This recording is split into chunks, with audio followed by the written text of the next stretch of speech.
have a stain right there. Oh, Do you need a minute? no. Oh, just Good now. He will notice. simple.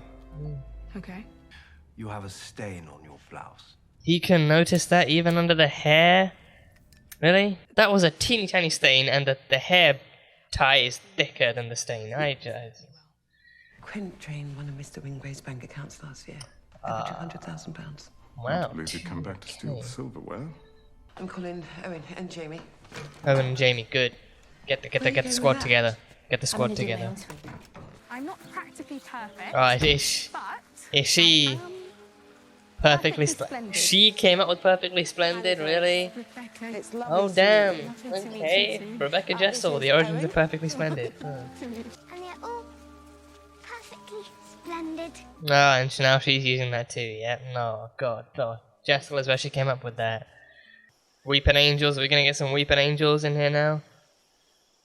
Oh God, so many statues. This is a fucking playground for Weeping Angels. Jesus. Thanks for that, Jamie. I needed that. Not like I needed a heart, just to, you know. Shot plenty of rats with it. I love this, just like a dynamic duo, just searching the gardens. Hannah must have left them burning. She's always lighting and forgetting them. Place will burn down one of these days. I was about to say, it sounds like a health hazard, but I'll allow it, because it's her way of doing her thing. No sign of Parapet Pete. Parapet Pete. Do you want hot That's chocolate? amazing. This is all so exciting. We're going to sit all night long and it's going to be perfectly... Pass that out like a rock. Jesus, yeah. Oh, God. They drink, they hype, they crash. Why would he call a dead woman? He might not know she's dead. She certainly wasn't big news outside the county. Oh, right. Yeah, he might not know a thing. I wouldn't fancy being there when Peter Quint finds out Rebecca Jessel is dead. What would he do if he found out that she was dead? He might just never come back, right? Deserve a beautiful home. So these are for you, Flora. Thank you so much. Ah, you cheeky little They're shit. perfectly splendid. No one's ever given me flowers, and I thought they were for Miss Jessel. And I was so dreadfully jealous. Oh, wow, just calling her out right there and then, huh? You didn't rip up Jamie's garden, did you? She'll be cross if you did. Ah, that one was born cross. I don't know why Flora gets so sick. Did he rip it up? Is that where Miles gets it from? They're just inheriting different things from these two? People are like locked rooms. They've all got different locks, and you've got to guess the shape of their key. You have to try out different keys until you find the one that works. Get them to trust you Like- and to open up. For people like your uncle, his key's money or flattery. Then why did you give the flowers to Flora? I didn't. He gave them to Jessel. Jessel knew. Wow, so he's just a manipulator then. He's just a manipulator. He just gets in close to people, takes what he wants, and then leaves. I saw it the day you walked in. I said to him, one day I might be working for her. Oh, fucking shit, you didn't say anything like that. Even she can see right through Tell me that. what you want. A sea of old men trying to run a hand up your skirt every day for 6 months while you try to persuade them that your brain isn't between your legs. But I feel hopeful. And that doesn't happen often, not to me. See, it's hard to gauge how much of that is actual genuine speech and how much of it is just him kind of playing his cards right and trying to get what he wants. Especially the talk of his history too. Like, I'm wondering how much of that might be real. Oh. You're right. Oh God, I'm so sorry. As you curled up there. Is Danny's shoulder as comfortable as well? The wrong kind of love can fuck you up. Make you do some really stupid shit. I don't know why so many people mix up love and possession. And I hope she haunts that fucker forever. I mean, they're opposites, really. Love and ownership. Yeah. They really ought to be in bed. Oh, yes.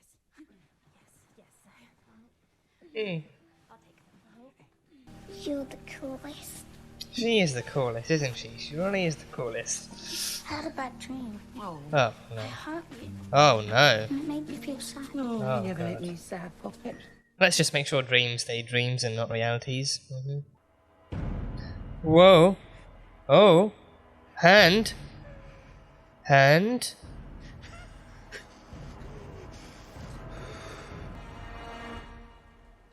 Gone. Okay. Was that a hand attached to the same glowy-eyed figure or something? Oh wait, is that where the glasses come in? The glasses, they're like big and like round and stuff. Like, I think probably roughly the shape of the eyes too. But aren't the glasses hers though? I think why would she be seeing them on someone else? Sorry, I shouldn't have. I couldn't sleep. And, Man, he's top. Okay, this is happening. This is happening. No, okay, that's a better sight. So she's sleeping in the exact same room that they. Okay. Same bed. I mean, at least they changed the sheets. Oh. She passed out on the couch. Oh. But you know what? I think Mr. McQueenie next door could look in on Mum today. I'd feel just awful. Oh, it's only one day. I'm sure she can use a day without me. It might make all the difference, really. Well, thank you for coming to our rescue. Well, you always come to mine.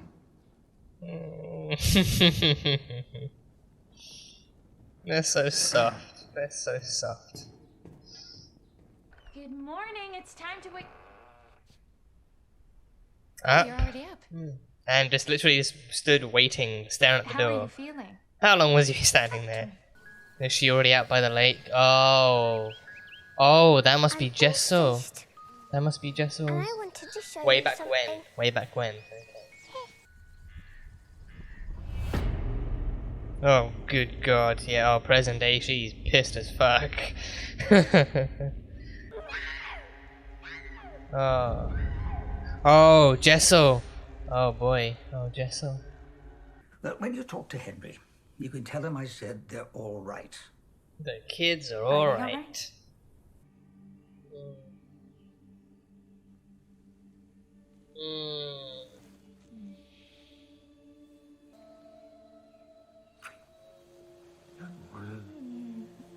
Yes, that's it.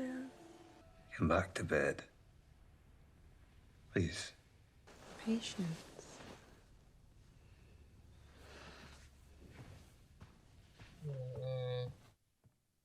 So he just can't let her go now, can he? He literally cannot let her go. Have you been in the wine cellar? Yeah, it's fine. Henry's blessed it. Save you a glass if you like. It is a lovely year. I'm persuasive when I need to be. Actual fuck. This belonged to She never wore it. Oh, to the mother. About that, she never wore it, so don't feel bad. Ah, it belonged to the mother, but she never wore it. Let me show you just how beautiful you are. They're gonna bang in the old wing. Is that even more reason it's forbidden to one formerly dead person banged an evil person? Not to the end. Ah, this is where that photo comes from. Excuse me.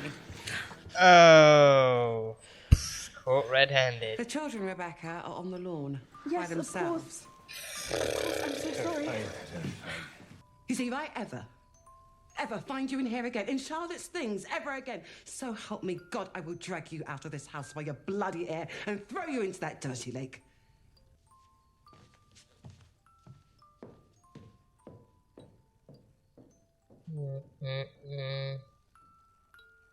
I mean, I've made some good cakes in my day, but this one is batter. Oh, for God's sake. Oh, a lot of long faces tonight. Me try. Oh, no, not Jamie. There needs to be enough left for an actual cake. Oh, God, he's... Please, I'll be offended. Oh. There you go. Oh, No, I've done it. oh, don't. You're No, no. a bastard. Chin up. Oh, no. He's... Thank you. Delicious. No, just. Oh, God, that's amazing. If you're going to flirt with him right in front of me, why would I stay for that? Oh, just. Have you gone mad? I'm talking about that man who you opened wide for not 2 hours ago. Mad! Wow. You wanted people to take you seriously. You didn't want old men looking up your skirt or down your blouse, but age them down and dumb them up, and you just open up when you're told, is that it? Do you have any idea what you look like? This guy is a fucking douchebag. He's an absolute douchebag. It's good to know that when a man asks you to put something in your mouth, he doesn't have to ask twice. I hate him. I hate everything about him. You'll be fine. I hate everything about this guy. Just let him leave, let him piss off and never come back.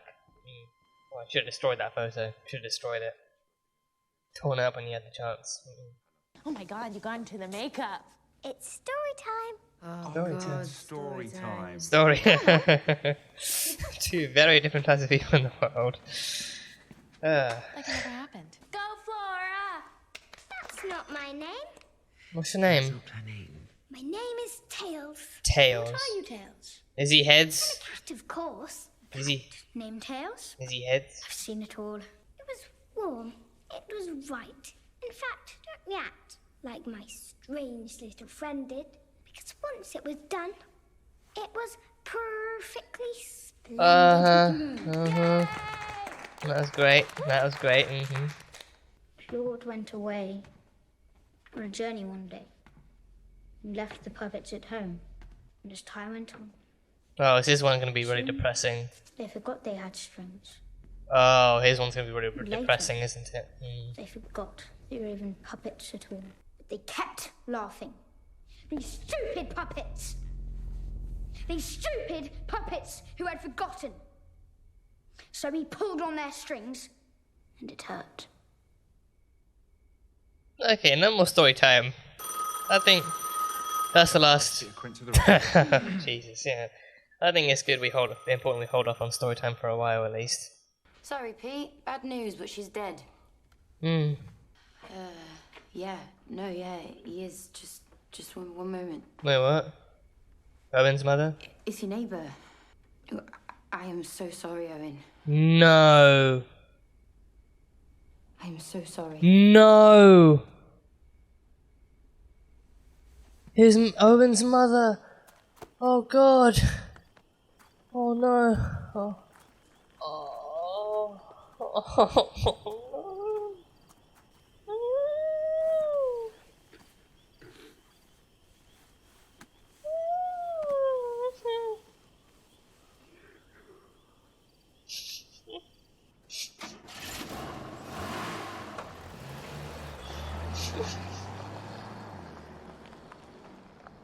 I'm going to light a candle.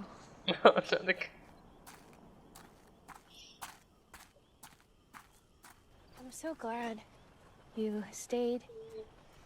I am too.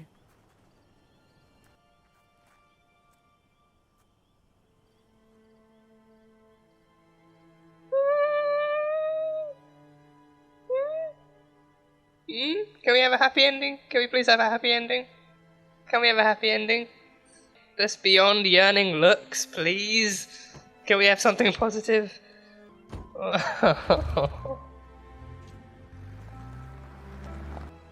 Oh, now we know what's on the horizon. Now we have a stronger idea of what's on the horizon.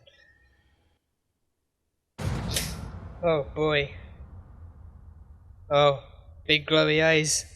Big glowy eyes. Oh.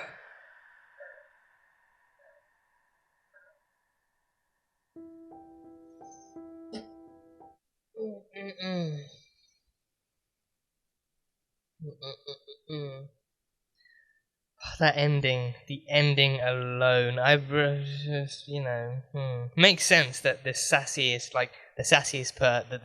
person picking up the phone will be the one who receives that kind of information. Oh my God, Owen, oh God.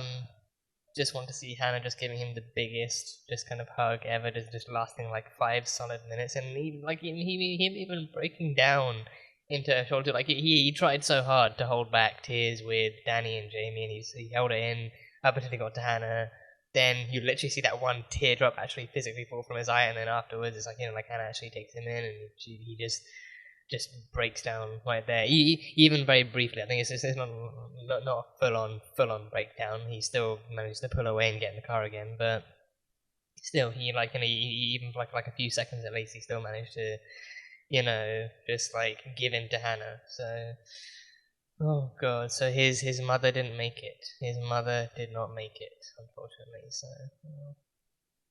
God, as if we don't have enough death and tragedy on our hands already. First the parents, now the au pair. Then, I mean, the mother wasn't connected to the kids in any way, but still, you know, Owen was there for them. Owen has been there for them, you know, all this time. He's been their kind of chef. He's been making them kind of happy. He's been keeping them happy with his food and his recipes, and he's been there. He's been a huge contributing factor to the kind of, you know, to the structural integrity of that damn house and that damn family and everything. So he's been doing his finest, and you know, also because, you know, he has a mother he needs to provide for, so he has that job, and now she's gone, so he's gonna be a wreck, and he might not even come back straight away. I think it would be completely sensible, and it would make complete sense if he actually wasn't in the next episode at all. I think I'm not too sure how how much time is meant to be set between these episodes, but if he didn't come back because he was taking time off or because he was doing anything else remotely related to his grief or to, you know, funeral stuff or whatever, if he wasn't in the next episode, I would completely understand. And I think if they made the next episode that way, I think it would really kind of drive home just how much more real Owen is and how much more real his story is and stuff like that. So either way, I would completely understand. But yeah, I mean, the one more night, like he made Hannah that deal too. Like he wanted to actually spend the night. He wanted to spend the night. He wanted to actually offer. He didn't just want to spend the night with Danny and Jamie and the kids. He wanted to spend the night with Hannah. He actually wanted to spend one more night with her before actually going back. He wanted more time with her, more reason to actually stay with her, and then. Just so happens that night is the one night that he didn't get to say goodbye to his mum. And I'm really hoping he doesn't really. I mean, he probably is going to. It's highly likely that he's actually going to. But I'm hoping he doesn't really gonna beat himself up too much, and he doesn't blame himself for choosing her for even for one night. I'm hoping he doesn't really blame himself for choosing someone else over her, and he doesn't really blame himself for that, or You know, I mean, it's natural for him to kind of wish that he could have been there just to say goodbye if that really was destined to be her last night. But then, you know, and he might even blame himself too, he might even blame himself too, thinking that he's the reason that she's gone. She kind of thought, maybe she acknowledged or thought that he didn't really kind of want to, he took one more night away from her, and then that kind of pain her or something. I don't know. I feel like knowing him, and I think knowing the circumstances too, he might kind of push himself, or he might actually, you know, blame himself for whatever reason, and it's gonna, you know, feel even worse and everything. But he's just gonna be, you know, at least partially a wreck from now on. So that kind of thing is not gonna be good to watch. But I think just oh god. Rahul Kohli as well. Rahul Kohli, in this episode alone, he hasn't really. I think he had a pretty decent amount of screen time too. I think. Also, watching him kind of switch between the two Owens too, the Jessel era Owen and also the present day Owen, actually seeing those two being two different kind of almost two different people is actually pretty interesting to see. And also I think especially with him and Hannah, I think well, actually mainly with him, because I think even with Hannah in the Jessel era, we saw how kind of annoyed she was that Quint was actually being able to actually take advantage of his time with her and actually just doing whatever he wanted, and even being in the old wing and stuff. So Hannah, even back then, was still just as annoyed at Jessel, but then also more annoyed at Quint, because then he was one in control. He was using and abusing his power and his assets in that case too. So that, but then with Owen, it's Owen in the present day is similar to the rest of them, where he's just kind of annoyed and he's pissed off, and he's actually cautious about Quint possibly making any kind of return and everything.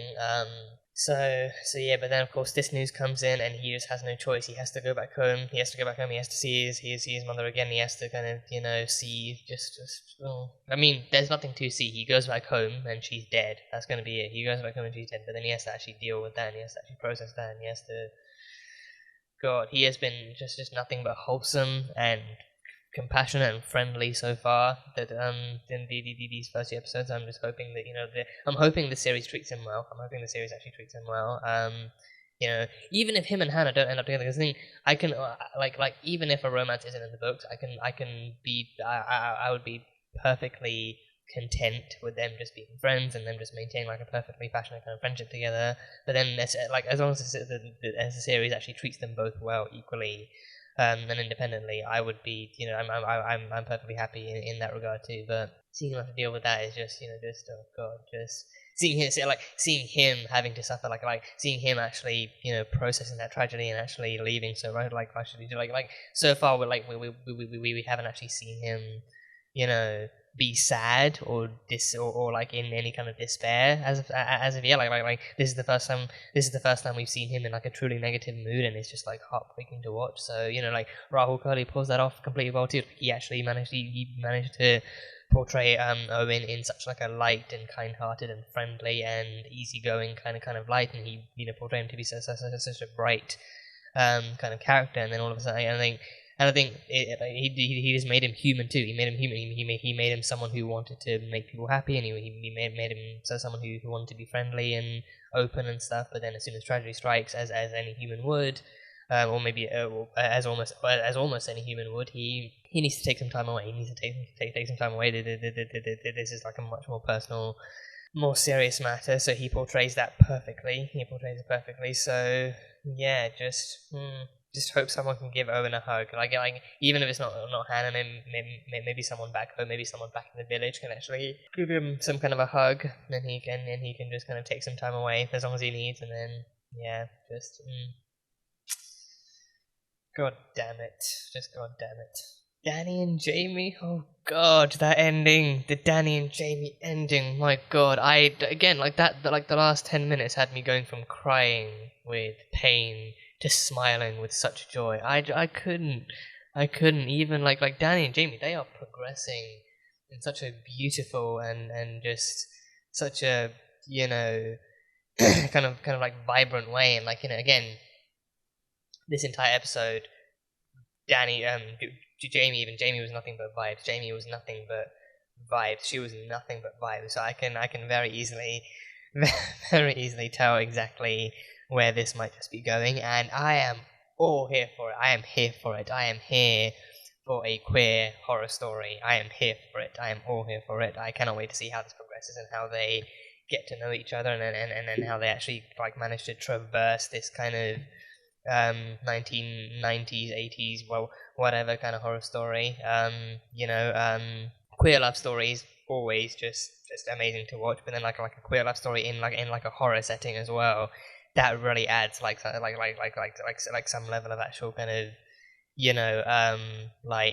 don't even know how to describe it. It just adds something to it. It just makes it all the more better. Actually, just watching a love story like that blossom in like a time of horror and mystery and drama that just comes from elsewhere and everything. It's just such a great thing to watch and everything. So.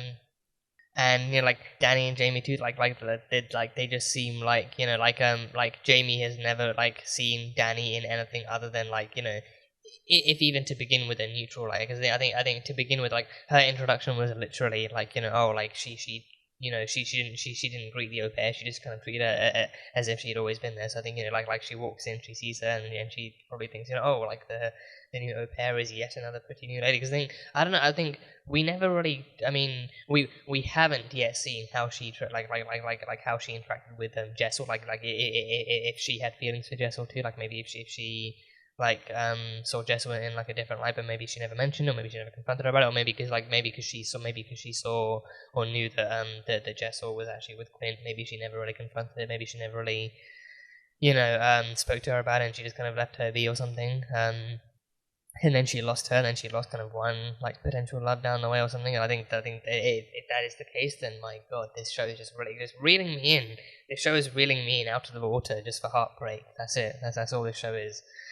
But yeah, no, but Dani, she has just kind of like she's actually been slowly talking to her, like slowly gathering the courage to actually talk to her, and actually slowly getting to know her, and actually slowly kind of becoming the person that Dani can talk to, and that Dani wants to talk to, and Dani is becoming the same thing for her too. So yeah, I think even the kind of conversation that they had on the couch too, that like love and ownership are not like equal things, or the love and ownership are like not the same thing, or they're not connected and everything. So, and I think seeing that, tying that under the context of Quint lashing out at Jessel in the bedroom too, I think it's like it really kind of shows it really shows like the difference between those two loves too, and it's like, and I think the difference there being that the difference there being that Jessel, Jamie, and Dani are pretty much like the more likely to be like the ones who are more alike each other in terms of their views of love and mentalities of love and mentality of being with someone else in that way. Whereas with Quint, he's just a fucking douchebag. Like Quint is pretty much like he's like a nice guy. He is like to put it even more heavily, he is a fuckboy. Like an oh here we go moment. This is where he actually then reveals his how he reveals who he really is, and also how he reveals like what he really sees Jessel as. Like he doesn't just see her as like a partner or like a girlfriend. Like he sees her as someone who belongs to him, and it's where that kind of discussion between like love and ownership comes in. Like he loves her because he sees a pretty girl, and he sees like she has a history, and he himself is like a master manipulator and everything, but then he wants to get into her heart, and he wants to be the only one that she's really like behaviorally open with. So when he sees it like that with Owen, it's like he was fine with it until Owen. It was only actually Owen. Like he was fine with he was fine with Owen, testing cake batter with the kids, obviously, and then with Jamie and Hannah. But then once it got to Jessel, that's when he's like, oh god, he's gonna try and feed my girl some cake. Like he immediately went and like jumped into that mindset, and he's like, oh, she would just like just like open her mouth for any man and just all that usual BS. So it's where like the difference in those views of love come into, like with Dani and Jamie, like they genuinely can and want to talk to each other, and they genuinely see each other in that way too, and they genuinely enjoy spending time together. I mean, granted, we haven't really seen them spending time together outside of actually watching over the kids or doing something with the kids. So like this was our first kind of like our first kind of trial, I guess. Like not necessarily like a trial, but like still it was like our first time watching them actually being together in a light that when actually still being able to relax with each other somewhat, and actually being able to actually spend time together too. Like even especially like when the kids were asleep and everything, so that like that happened, and then the play came on, story time thing. So yeah, just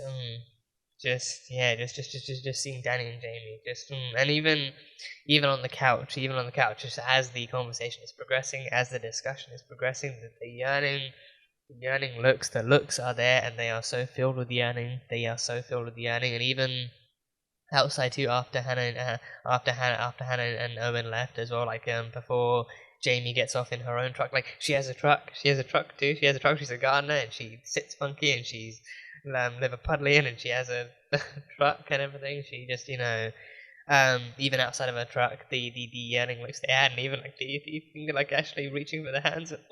Oh god, I'm so giddy. I'm so giddy. I'm so giddy.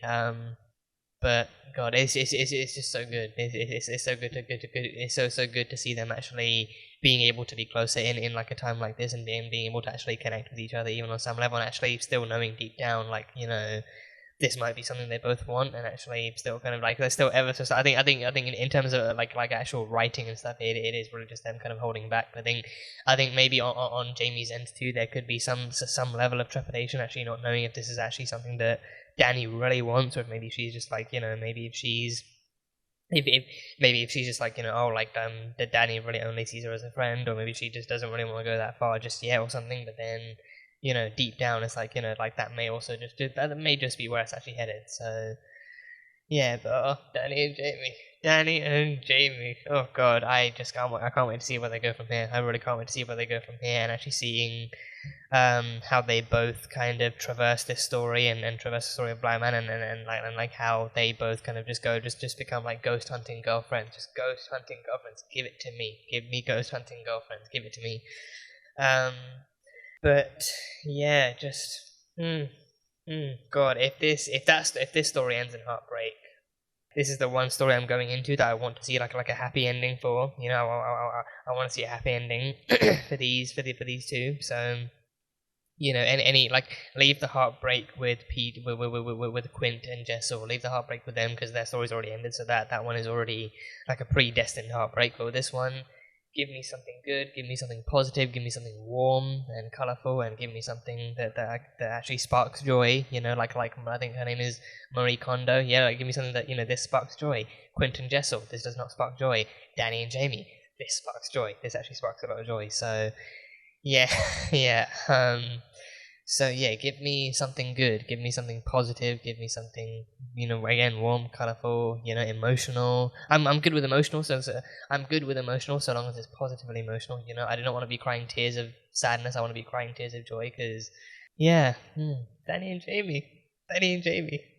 Then yeah, we met Peter Quint, and truth be told, right, I want to give props to, I think his name is Oliver Jackson. I think his name might be Oliver Jackson or Oliver Jackson Cohen. No, I think Oliver Jackson Cohen. I think I know at least his names include the names Oliver and Jackson. So Oliver Jackson, he played Luke Crane, older present day Luke Crane in The Haunting of Hill House, and in that one he was phenomenal. And in this one he's equally just as good. He honestly, I think he just easily makes the audience as a whole just kind of hate him and hate his character, at least by the end, because I think over time you definitely like the writing and his acting is definitely kind of like directed to kind of allow you to pick up all these different breadcrumbs of just how kind of manipulative he might be and how toxic he might be, and then the ending really kind of confirms it and stuff. So props to him, and props to like the writers for actually making him that kind of believably hate worthy of a character. Yeah, Peter Quint. I was wondering what his actual connection to Bly Manor and to Wingrave actually was, but then it turns out he's actually the chauffeur. I think he mentioned like a couple of times. Like he mentioned the chauffeur, the head nurse or something, and then like something else. And he said, if Jessel hadn't been hired, then he probably would have become the nanny too, which is why he actually called it like just like a nanny job and everything, without actually referencing it to what it really was, which was an au pair. So he was that kind of guy, and he was in Wingrave's ears too. I think he probably kind of offered him solid, legitimate advice, or just was in his corner at all times. And then as a result, he was in Henry's ears and his pocket, and he managed to, when he left, he drained one of Henry's accounts. Well, when he left, he drained one of Henry's accounts, and he actually drained it of 200k. He drained it of 200,000 pounds. So he left pretty much he left with that money, and he left in the condition of being able to go wherever he wanted to go and then doing whatever he wanted to do. So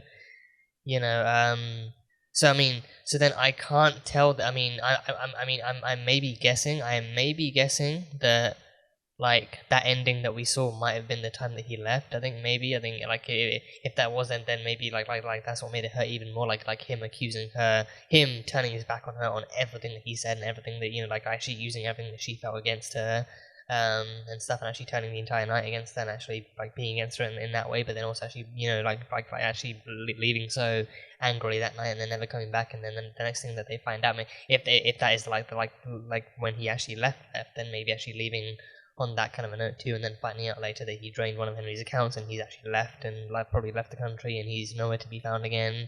So then that leaves Jessel kind of feeling alone and abandoned and betrayed and everything. So it's what he did. But then who he was a manipulator. He was pretty much a master manipulator. Because then especially like his speech to Miles too.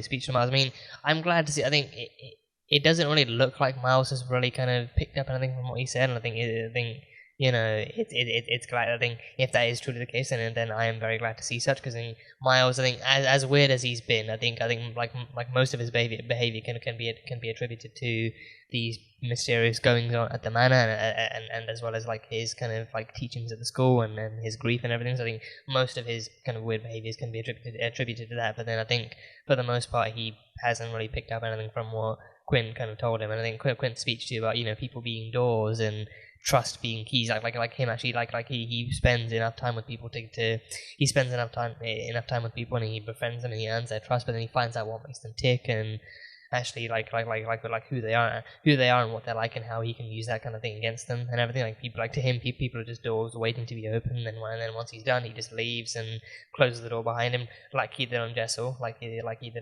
So he's just like a master manipulator, and he swoops in with his charms and his, you know, semi good looks and takes what he wants, and then when he's unhappy, he leaves. I think, and I think especially in Jessel's case, I think the way he sees it too is that, you know, like someone else, like Owen, trying to, you know, open her door or something, and like, I mean, in his eyes, like I think I'm pretty sure like that's exactly what that's exactly what it would be too. Like, you know, he's already opened Jessel's door in his eyes, so then he sees like someone else, like, especially like another man too, actually opening her doors and actually earning her trust or like actually earning her friendship, at least.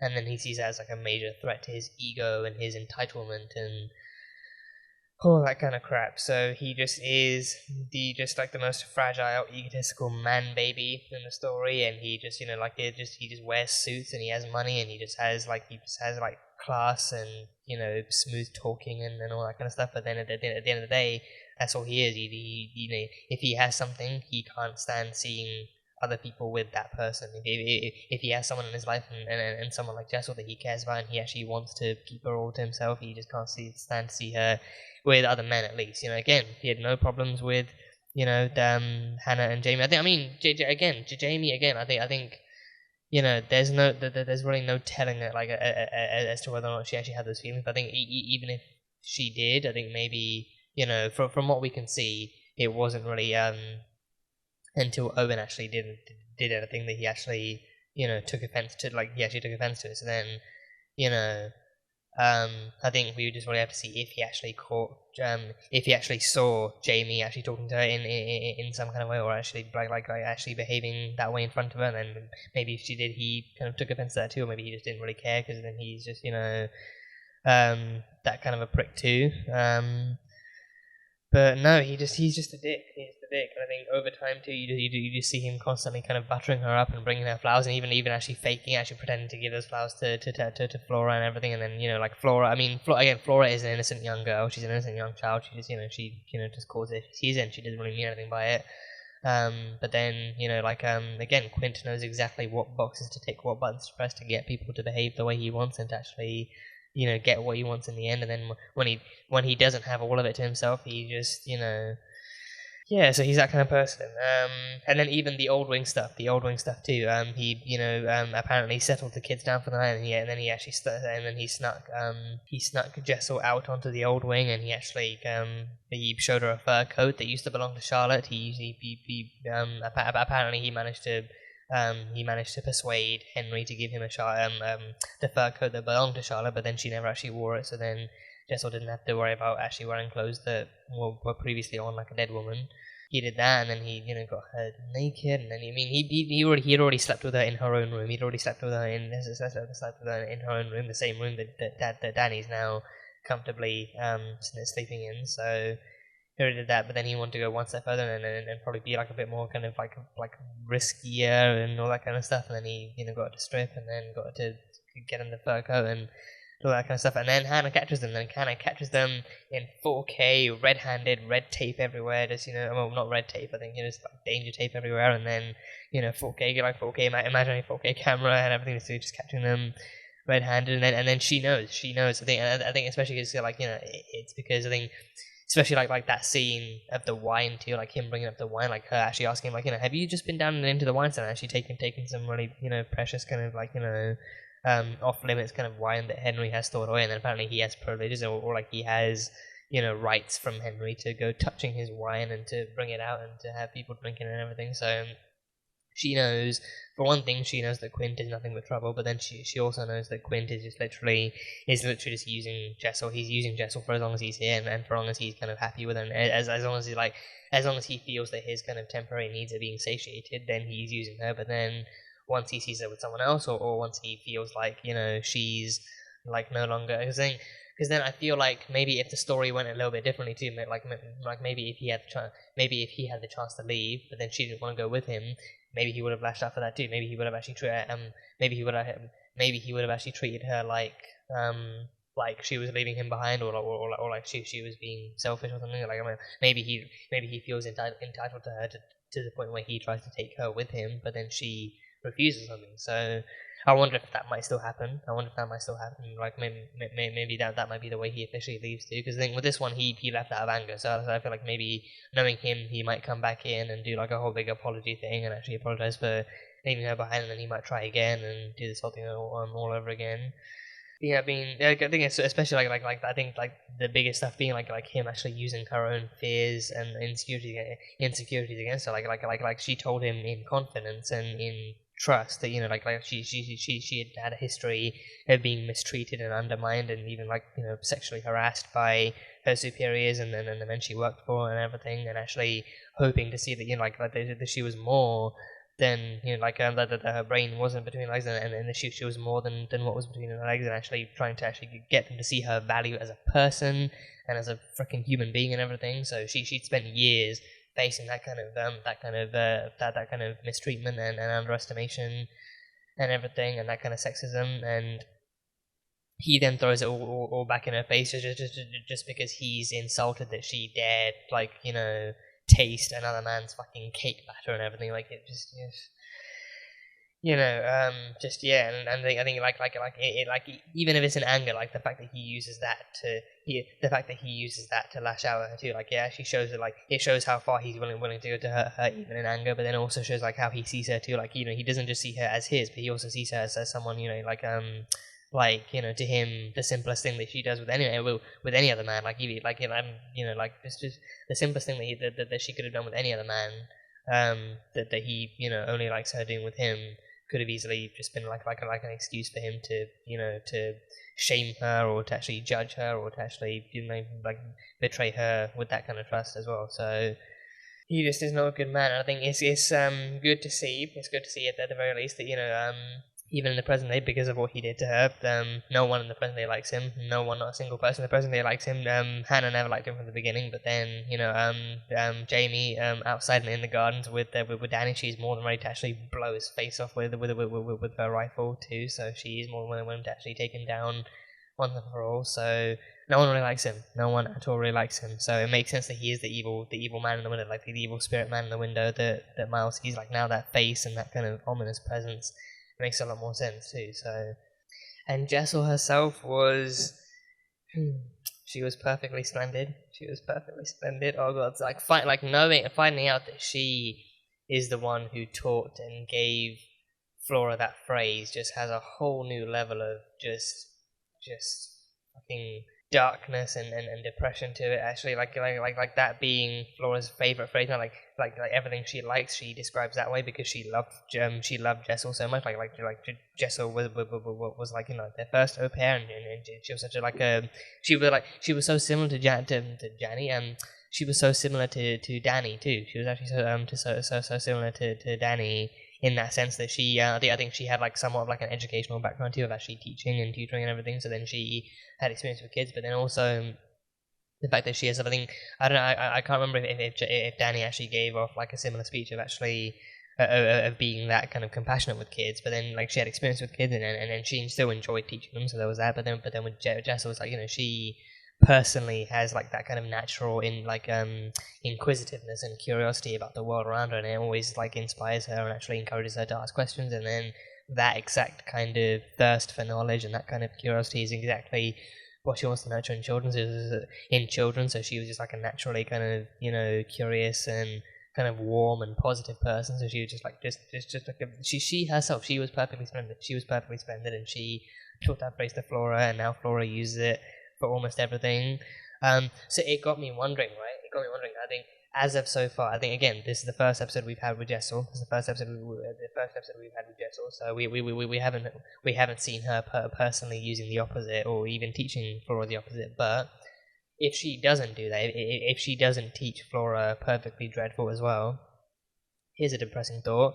I can't help but wonder if maybe Jessel's death is what inspires Flora to actually come up with Perfectly Dreadful. Because I think for her, Jessel's death would not be Perfectly Splendid. For her, it would be the polar opposite, and the polar opposite to Perfectly Splendid may well just as be Perfectly Dreadful. So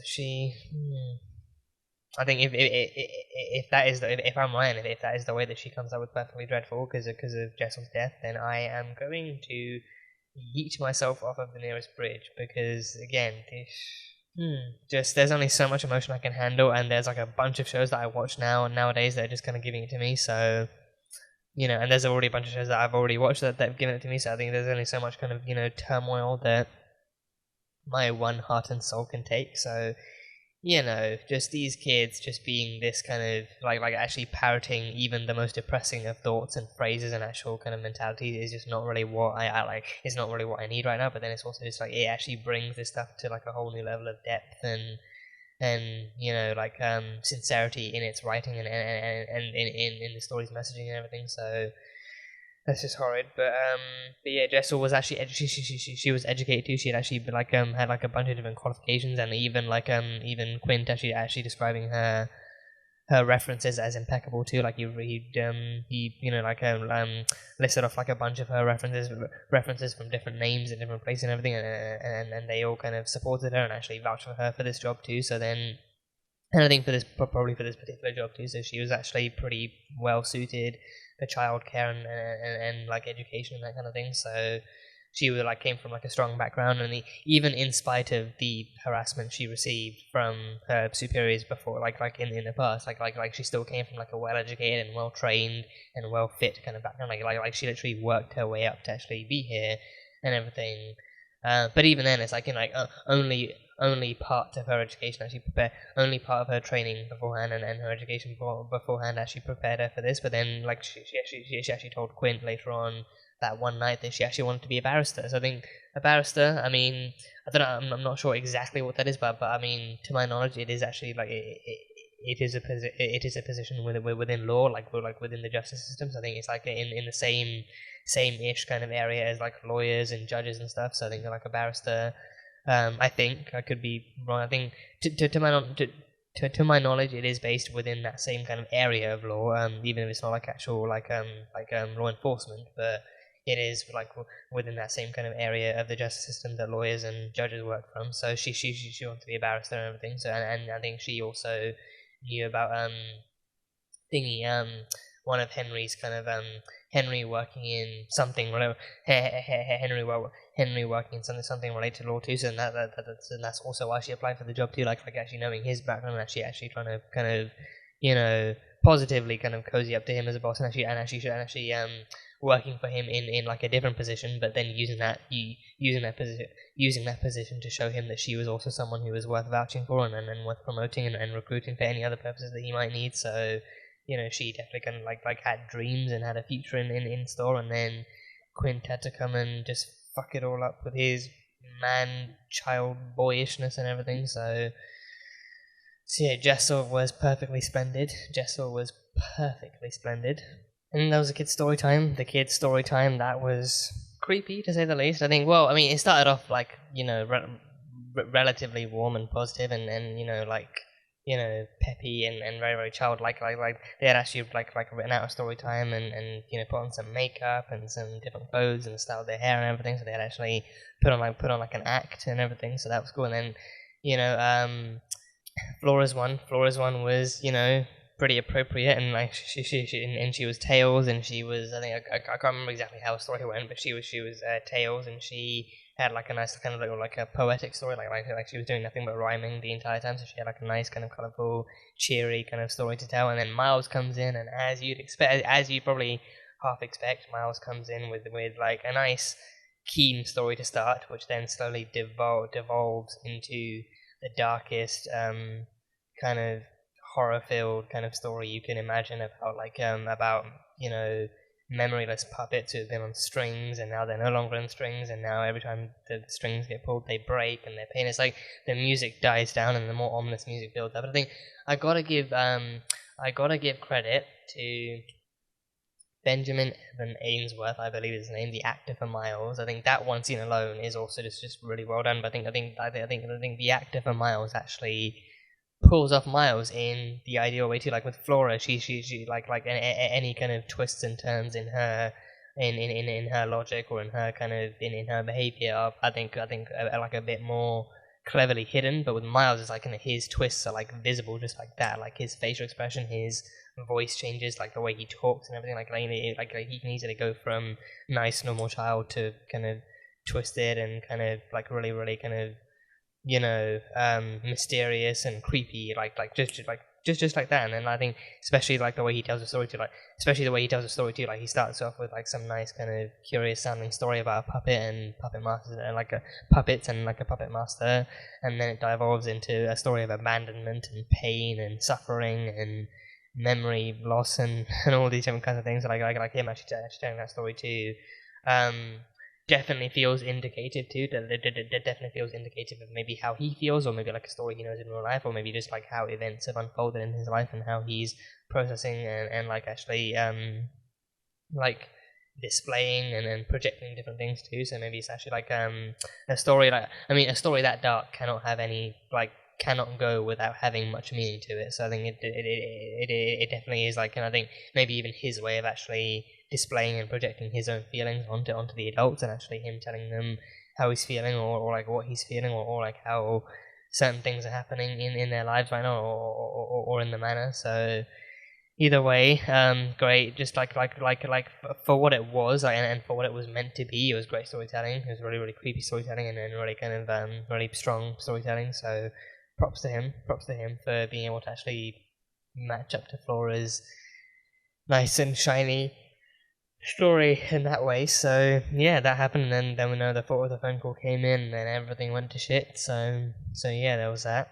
And then Flora visits the lake. Flora does visit the lake. She visits the lake, and then she herself, only she sees Jessel's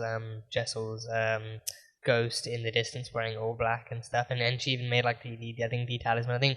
I can't remember. I think it's not. I don't think it's the same talisman that she keeps in her room under the actual dresser that's constantly fallen over that Danny sometimes picks up. I think that one wears like a white kind of greyish kind of dress and has black hair. So I think that one would resemble a ghost woman or like a ghostly figure more accurately. But then with this one, like the one she has at Jessel, I think is like all black, and she's, you know, wearing all black, has black hair and everything. So I think that one actually represents the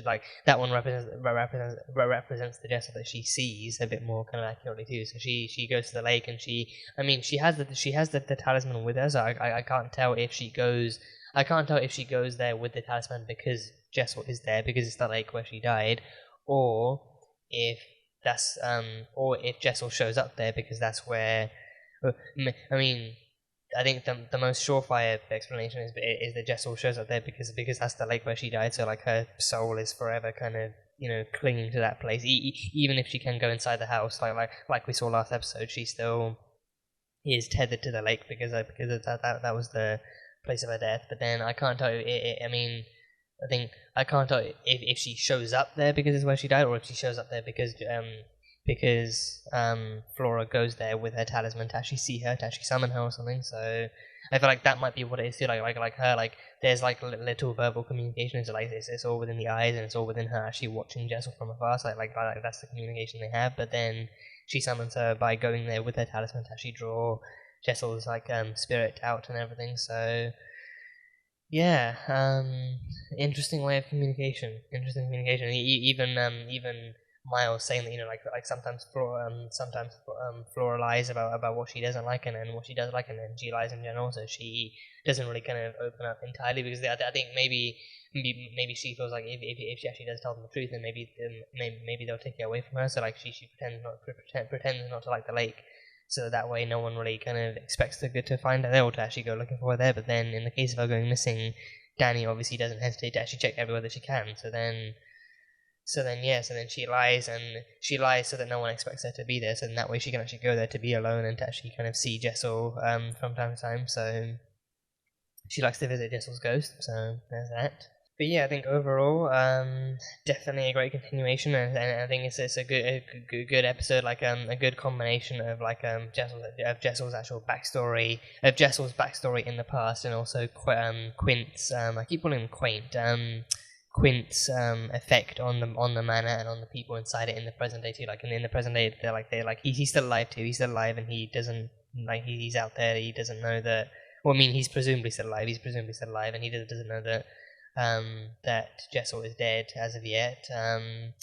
So then they think that he must be the one. Actually, he might because of Danny seeing him on the parapet and outside the window too. Like they think that he must have actually physically come back, but then they're skeptical because then the police can't find him and everything. So there's that. But then they think that like the other common form of contact, like him actually calling the house to see if Jessel's still there and to try and get in touch with her and everything. So it's actually good to see that, to see what Jessel and Quint's story started off back in back in the early year and everything and stuff, and then also good to see Quint's kind of, albeit very very harsh and kind of devastating and anger inducing kind of effect that he's had on the other three adults in the manor too. So yeah, interesting story. Very interesting story. So yeah, can't wait to see how Jessel's story continues and how she kind of continues to actually then perhaps even bond with the other members of the house in Quint's absence too, in Pete's absence. I love that Danny has dubbed him Parapet Pete. I might just call him that from now on. She dubbed him Parapet Pete in the kitchen, so I might just call him that from now on. But either way, it'll be good to see how she bonds and how she connects with the other members and even further with the kids in his absence. And if he does come back, then him, but if he doesn't, then all the better for it. But then of course we know in the end she dies. She dies either way, so it will be sad to see or like exactly what events actually lead her to that. Like if there is more beyond this, then it'll be sad to see exactly what events actually lead her down that path and lead her to that ultimate demise and everything. But it'll be good to see how the story progresses anyway. And also I wanna see how Danny and Jamie get along. How much more they connect, and how their love blossoms in a time of horror and mystery and everything. So yeah, I'm here for it. So that is as of right now. That is so far all I have from. Was that all I have? I think. Is there anything more to discuss? I feel like I talked about most things. I think the uncle, Henry Wingrave too. I think he is keeping his distance. Henry is keeping his distance too. Like they phoned in about Flora being sick, and then he said, "Oh, keep me updated." And then apparently, even when they told him about Quint possibly being back or trying to reconnect with the house, he even said, "Keep me updated." So I think he is in his own kind of pit and well of misery and trauma, and kind of like his own pit of despair right now. So he's kind of keeping his distance to actually try and keep himself sane, and then try and actually process things himself. So. Because of that, like the kids miss their uncle. I think even back then the kids missed their uncle, and then even Miles actually asked Quint when he was coming back, and even now I think now deep down the kids do miss their uncle, but then now the kids are actually even more kind of enthralled in all the kind of spiritual kind of mishaps happening in the manor. That I think that they're just kind of like too busy dealing with that stuff in their own heads to really explicitly try and wonder where their uncle is. So that's going to be an issue too. But yeah, that is definitely that's definitely all I have from this episode. So it was a fun one, very fun one. Can't wait to see where we go from here. So that was The Haunting of Bly Manor, episode number 3. So thank you guys as always so much for being here and for watching this video. If you guys enjoyed it, then salt and burn that like button. Comment on what you thought of the episode and what you think is coming up next time on The Haunting of Bly Manor. Once again, the full-length reaction for those of you who want it will be over on the Patreon of the channel, so you can go check that out over there. And yeah, that is it. So, I will see you guys next time.